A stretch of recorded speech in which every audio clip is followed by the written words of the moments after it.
بسم اللہ الرحمن الرحیم۔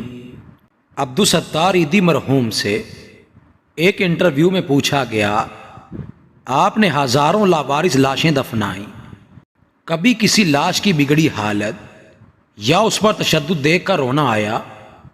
انہوں نے آنکھیں بند کر کے گہری سوچ میں غوطہ زن ہوتے ہوئے کہا، تشدد یا بگڑی لاش تو نہیں، البتہ ایک مرتبہ میرے رضاکار ایک صاف ستھری لاش لے کر آئے جو تازہ انتقال کیے بوڑھے مگر کسی پڑھے لکھے اور کھاتے پیتے گھرانے کی لگ رہی تھی۔ اس کے سفید چاندی جیسے بالوں میں تیل لگا ہوا تھا اور سلیقے سے کنگھی کی ہوئی تھی۔ دھوبی کے دھلے ہوئے سفید اجلے کلف لگے سوٹ میں اس کی شخصیت بڑی باوقار لگ رہی تھی، مگر تھی وہ اب صرف ایک لاش۔ عیدی صاحب پھر کچھ سوچتے ہوئے گویا ہوئے، ہمارے پاس روزانہ کئی لاشیں لائی جاتی ہیں، مگر ایسی لاش جو اپنے نقش چھوڑ جائے کم ہی آتی ہیں۔ اس لاش کو میں غور سے دیکھ رہا تھا کہ میرے رضاکار نے بتایا، اس نے کراچی کی ایک پوش بستی کا نام لے کر کہا کہ یہ لاش اس کے بنگلے کے باہر پڑی تھی۔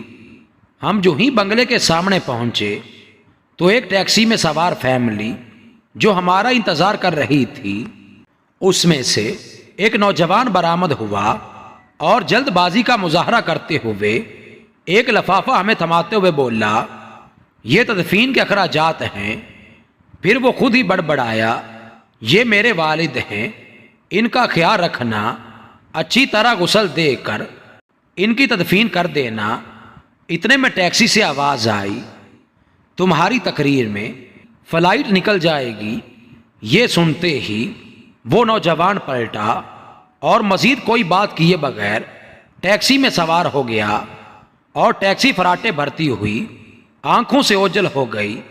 عیدی صاحب بولے، اس لاش کے متعلق جان کر مجھے بہت دکھ ہوا اور میں ایک بار پھر اس بدقسمت شخص کی جانب دیکھنے لگا تو مجھے ایسا لگا جیسے وہ بازو وا کیے مجھے درخواست کر رہا ہو کہ عیدی صاحب، ساری لاوارث لاشوں کے وارث آپ ہوتے ہیں، مجھ بدقسمت کے وارث بھی آپ بن جائیں۔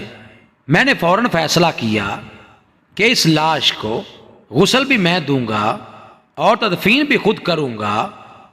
جو ہی غسل دینے لگا تو اس اجلے جسم کو دیکھ کر میں سوچ میں پڑ گیا کہ جو شخص اپنی زندگی میں اس قدر معتبر اور حساس ہوگا، اس نے اپنی اولاد کی پرورش میں کیا ناز و نام نہ اٹھائے ہوں گے۔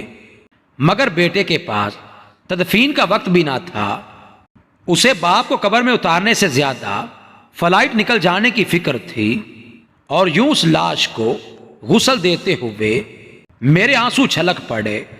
پھر وہ اپنے کندھے پر رکھے کپڑے سے آنسو پونچھتے ہوئے بولے، اس دن میں انسانیت کی ڈوبتی نیا پر رو پڑا، کاش کہ ہم اپنی اولادوں کی عیش و عشرت کی بجائے بہتر تعلیم و تربیت پر زیادہ فوکس کریں۔